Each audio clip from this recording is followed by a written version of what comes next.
Assalomu alaykum. Men Dilrabo Tabayeva tikuvchilik yo'nalishi bo'yicha o'qishga qaror qildim.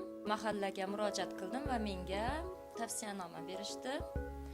Va Shumona markazida 3 oy davomida tikuvchilik yo'nalishi bo'yicha o'qib chiqdim. Yangicha ish yo'nalishlarini o'rgandik. Turli tadbirlarda, modalar namoyishlarida qatnashdim. Ish joyim bo'lishini orzu qilardim va shu bo'yicha mana shu shahar markazida kichkina bir tikuv sexi ochdim va hozirda dugonam bilan birgalikda mana shu ishimiz bo'yicha faoliyat ko'rsatyapmiz.